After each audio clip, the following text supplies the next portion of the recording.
আমার নবীকে পাথর মেরেছে, আমার নবী কাঁদে নাই। আমার নবীর বাচ্চাগুলো পাগল পাগল বলেছে, আমার নবী কাঁদে নাই। আমার নবী সিজদায় উটের বুড়ি তুলে দিয়েছে পিঠের উপর, উঠতে পারছে না, তারপরেও আমার নবী কাঁদে নাই। আমার নবীকে মক্কা থেকে বের করে দিয়েছে, এরপরও আমার নবী কাঁদে নাই। উহুদে আমার রসুলকে তীর মেরে দন্দন মোবারক শহীদ করে দিয়েছে, আমার নবীর চোখ দিয়ে পানি পড়ছে না। জিবরিল বলেন, নবী গো, মাওলা বলছে আর নাকি সইতে পারবে না, আপনি একটু বললে হবে, আমরা জেজ্জবর করে ফেলবো। ওই বাংলা দাঁত মোবারক হাতে নিয়ে বলছে, মালিক আমার দাঁত শহীদ হওয়া আমি মেনে নিয়েছি, আমার উম্মতরে জাহান্নামে দিলে আমি কিন্তু মানব না। জিনার শরীরের রক্ত মোবারক ঝরেছে, উনি বলছেন মেনে নিয়েছি। জিনাকে মানুষ পাগল বলেছে, উনি বললেন মেনে নিয়েছি। যার গরবাড়ি ভেঙে দিয়েছে, উনি বলেন মেনে নিয়েছি। যার চোখের সামনে সাহাবী শহীদ করে দিয়েছে, উনি বললেন মেনে নিয়েছি। যার চোখের সামনে কারবালায় ইমামে আলী মাকামকে শহীদ করে দিয়েছে। আপনি বলুন হুজুর নবীর চোখের সামনে কেমনে? এটা নবীর ইন্তেকালের পর ইমাম হুসাইন শহীদ হয়েছে। আমি বললে মানিয়েন না, আমার বাপ বললে মানিয়েন না। মেশকাত শরীফ খোলেন, সৈয়দুনা আব্দুল্লাহ ইবনে আব্বাস রাদিয়াল্লাহু তাআলা আনহুমার riwayat খোলেন, সৈয়দুনা আব্দুল্লাহ ইবনে ওমর রাদিয়াল্লাহু তাআলা আনহুমার riwayat খোলেন, হযরত উম্মে সালামা ওনার riwayat খোলেন। মেশকাত শরীফে লেখা আছে 61 হিজরি 10ই মুহররম যখন ইমাম হুসাইনের উপর তরবারি চালানো হচ্ছে, আমার নবীর রওজাই নাই, কামলিওয়ালা কারবালায় চলে গেছে। হাদিস বলছে, হাদিস। এখন রাবি কারা সেটাও আমি আপনাকে বলে দিয়েছি। হযরত আব্দুল্লাহ ইবনে আব্বাস বলছেন, হযরত আব্দুল্লাহ ইবনে ওমর বলছেন, হযরত উম্মে সালামা রাদিয়াল্লাহু তাআলা আনহুম ওনারা বলছেন, কামলিওয়ালা কারবালার দিন মদিনায় নাই, কলেজ কোথায় চলে গেছে? মদিনায় কারবালায় চলে গেছে।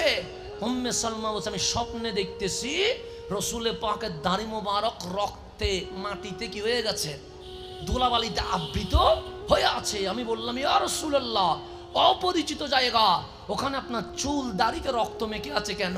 আমার রসুল বললেন, উম্মে সালামা ঘুমাচ্ছ? আমি তো মদিনায় নাই। কোথায়? আমি কারবালায়। এখন আমার হুসাইনকে শহীদ করে দিয়েছে, আমার হুসাইনকে শহীদ করে দিয়েছে। আমার নবী মাটিতে একটা শিশিতে হুসাইনের রক্ত মোবারক নিয়ে নিয়েছে। উম্মে সালমা বলছে, রক্ত দিয়ে কি করবেন? হুসাইনের শাহাদত মেনে নিয়েছি, এই রক্তের ওসিলা ধরে আমি নবী উম্মতকে জান্নাতে নিয়ে যাব। তো যিনি উম্মত উম্মত করছেন বলছেন, আমার দন্দন মোবারক শহীদ হইছে, আমি মেনে নিয়েছি, কিন্তু উম্মত জাহান্নামে দিলে মানতে পারবো না। তুমি আমার হুসাইনকে নিবা, আমি সইয়ে নিয়েছি, কিন্তু আমার উম্মতকে জাহান্নাম দিতে পারবা না। যখন মদিনায় ইসলামের বিজয়ের পতাকা উঠে গেছে, আল্লাহ কোরআনে বলছেন, ইন্না ফাতাহনা লাকা ফাতাহাম মুবিনা। হাবিব যেই মক্কা থেকে আপনাকে বের করে দিয়েছে, এটা সিদ্দিক আকবরের আমলে নয়, ফারুক আজমের আমলে নয়, জুন্নুরাইনের আমলে নয়, মাওলা আলীর আমলে নয়, আপনি নবীর হাতে আমি আল্লাহ মক্কা বিজয়ের পতাকা তুলে দিব ইনশাআল্লাহ। মক্কা আপনার হাতে বিজয় হবে। আমার নবীর হাতে 8ম হিজরিতে মক্কা কি হয়ে গেছে, বিজয় হয়ে গেছে।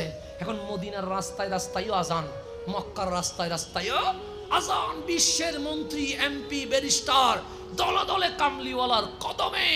এখন আর দুঃখের সময় নয়, এখন আনন্দের সময় চলছে। কি সময়? ঠিক ওই মুহূর্তে যখন আমার নবীর পিছনে 1.25 লক্ষ মুসল্লি নামাজ পড়ছে। কয় লক্ষ? 1.25 লক্ষ মুসল্লি নামাজ পড়ছে।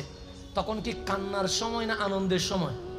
কান্নার সময় যখন পাথর মারছে, কান্নার সময় যখন উটের বুড়ি তুলে দিছে, কান্নার সময় যখন পাগল বলছে, কান্নার সময় যখন সাহাবীদেরকে শহীদ করছে, কান্নার সময় যখন বদর, উহুদ, হুনাইন, খন্দক হয়েছে।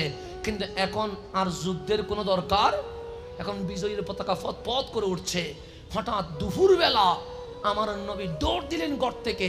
সাহাবায়ে কেরাম আশ্চর্য হলেন, রসুল তো দৌড়ে না, আজকে দৌড় দিলেন কেন? সাহাবায়ে কেরাম নবীর পিছনে দৌড় দিলেন। কামলিওয়ালা মসজিদে নববীতে ঢুকে গেলেন।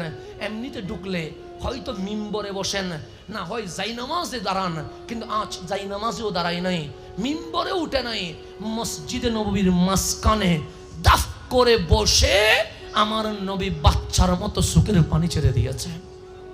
এইরকম কান্না আমার রসুল জীবনে করে সিদ্দিক আকবর বললেন, নবী গো, জান লাগলে জান দিয়ে দিব, মাল লাগলে মাল দিয়ে দিব, ইজ্জত থাকলে ইজ্জত দিয়ে দিব, সমস্ত কিছু বিসর্জন করব। আপনি কি আমাদের উপর কষ্ট পাইছেন? আমার রসুল বললেন, সাহাবী আমার, বদরের রক্ত দিয়ে তো ইসলাম, উহুদের রক্ত দিয়ে তো ইসলাম, হুনাইন খন্দকের রক্ত দিয়ে তো ইসলাম, তোমরা আমার জন্য জানমাল দিয়ে দিলা। আমি নবী তোমাদের উপর রাগ করি নাই, আমিও খুশি আছি, আমার মাওলাও তোমাদের উপর খুশি আছে। ফারুক আজম নামাজের শুরুতে বসে গেছে, ডাক দিয়ে বললেন, নবী গো, কাঁদে না, কাঁদে না, আপনাকে হাসি ফোটানোর জন্য আমরা সব কিছু দিয়ে দিব। রাদিতু বিল্লাহি রাব্বা ওয়া বিল ইসলামে দীনা ওয়া বি মুহাম্মাদিন সাল্লাল্লাহু আলাইহি ওয়াসাল্লাম নবিয়া। আমরা আল্লাহকে রব পাইয়া বড় খুশি হয়েছি, ইসলামকে দিন পাইয়া বড় খুশি হয়েছি, আপনাকে নবী পাইয়া বড় খুশি হয়েছি। আমার নবীর চোখের পানি কমে না। হঠাৎ করে মালিক ডাক দিয়ে বললেন, জিবরিল, সিদরাতুল মুনতাহায় বসে আছো, আমার কামলিওয়ালা কাঁদছে, আমি সব সইতে পারি, কিন্তু আমার নবীর চোখের পানি সইতে পারি না। জিবরিল, আজকে চোখের পানি যদি বেয়ে দাঁড়ি হইয়া জমিনে যদি পড়ে যায়, আমি আল্লাহর কাহ্হারিয়তে আযাব দিতে আমি দেরি করব না। জিবরিল আমিন সমস্ত শক্তি অ্যাপ্লাই করে কামলিওয়ালার কদমে এসে গেছেন, ডাক দিয়ে বললেন, নবী গো, কাঁদছেন কেন? আল্লাহ না আপনার শানে বলেছে ওয়ারাফা'না লাকা যিকরাক, আপনি কাঁদছেন কেন? আল্লাহ না আপনার শানে বলেছে ওয়াদ্দুহা, আপনি কাঁদছেন কেন? আল্লাহ না আপনার শানে বলেছে ওয়ামা আরসালনাকা ইল্লা রাহমাতাল লিল আলামিন, আপনি কাঁদছেন কেন? আল্লাহ না আপনার শানে বলেছে ইন্না আতাইনা কাল কাউসার। হাবিব, আপনার কোনো টেনশনই নাই। কাল হাসরের ময়দানে সবাই যখন নফসি নফসি করবে, আসা আইয়াবআসাকা রাব্বুকা মাকামাম মাহমুদা, আল্লাহর আরশে প্রধান অতিথি হিসেবে আপনিই তো বসবেন, আপনার কোনো টেনশন। আমার রসুল বললেন, জিবরিল, আমি যে আমার জন্য কাঁদছি তোমারে বলছে কে? জিবরিল বলে, তাহলে বাচ্চার মতো করে ফুফিয়ে ফুফিয়ে কাঁদছেন, লিমান, কার জন্য? আমার নবী বলে, আমার জন্য কাঁদছি না। আমার জিবরিল বলেন, নবী গো, তাহলে সাহাবায়ে কেরামের জন্য কাঁদছেন, আবু বকর, ওমর, ওসমান, আলীর জন্য কাঁদছেন, আনসার মুহাজিরের জন্য কাঁদছেন, রাদিয়াল্লাহু তাআলা আনহুম, তাদের জন্য কান্না করার দরকার নাই। মালিক এমন রাজি হইছে, ওনাদের জন্য জান্নাতুল ফেরদৌস সাজিয়ে দিয়েছে। আমার রসুল বললেন, জিবরিল, আমি আমার জন্য কাঁদি নাই, আমার সাহাবীদের জন্য কাঁদি নাই। আমার জিবরিল বললেন, তাহলে আলীর জন্য কাঁদছেন, ফাতেমার জন্য কাঁদছেন, হাসান হুসাইনের জন্য কাঁদছেন, জৈনুল আবেদিনের জন্য কাঁদছেন, ইমাম বাকেরের জন্য কাঁদছেন, জাফর সাদিকের জন্য কাঁদছেন, আব্দুল কাদের জিলানির জন্য কাঁদছেন, শাহিন শাহে সিরকুটের জন্য কাঁদছেন, গাউস জামান আল্লামা তৈয়ব শাহ ওয়াজির জন্য কাঁদছেন, হুজুর আল্লামা তাহের শাহর জন্য কাঁদছেন, হুজুর সৈয়দি আহমদুল্লাহ মাইজবান্ডারির জন্য কাঁদছেন, ইউসুফে সানি গোলামুর রহমান বাবা ভান্ডারির জন্য কাঁদছেন। আমার রসুল বলেন, কেন কাঁদবো? আল্লাহ তো ওনাদের জন্য বলেছেন, ইউতাহহিরাকুম তাতহীরা, তাদের কোনো গুনাহ হবে না, পবিত্র রাখার দায়িত্ব নিয়েছেন আল্লাহ। আমার মাওলা তো আমারে জানাইয়া দিয়েছে, হাসান হুসাইন শুধু জান্নাতি নয়, জান্নাতের যুবকদের প্রেসিডেন্ট হয়ে যাবে। আমার ফাতেমা শুধু জান্নাতি নয়, জান্নাতের নারীদের সর্দারনি হয়ে যাবে। তখন জিবরিল বলে, তাহলে বিবিদের জন্য কাঁদছেন? কাঁদিয়েন না, আয়েশা, খাদিজা সহ আপনার সকল বিবিদের জন্য আল্লাহ মিনার রেডি করে রেখেছে। আমার রসুল বললেন, জিবরিল, আমি আমার জন্য কাঁদি নাই, আমি আমার আহলে বাইতের জন্য কাঁদি নাই, আমি আমার সাহাবীর জন্য কাঁদি নাই, আমি আমার বিবিদের জন্য কাঁদি নাই। জিবরিল আশ্চর্য হয়ে গেছে, নবী গো, কাঁদলে মানুষ নিজের জন্য কাঁদে, কাঁদলে মানুষ আপন বন্ধুর জন্য কাঁদে, কাঁদলে মানুষ পরিবারের জন্য কাঁদে, কাঁদলে মানুষ বিবির জন্য কাঁদে, নিজের জন্যও কাঁদেন না, বন্ধুর জন্য কাঁদেন না, পরিবারের জন্য কাঁদেন না, কাঁদছেন কার জন্য? কামলিওয়ালার দুই ঠোঁট বলছে, ওয়ালি উম্মতি, ওয়ালি উম্মতি। জিবরিল, ইয়াকুনুনা মিন বাদি, আসবে আমার পরে ওই উম্মতগুলোর গুনাহ আমি চোখের সামনে দেখতে পাচ্ছি, আমি নবী আমার উম্মতের জন্য কান্না করছি।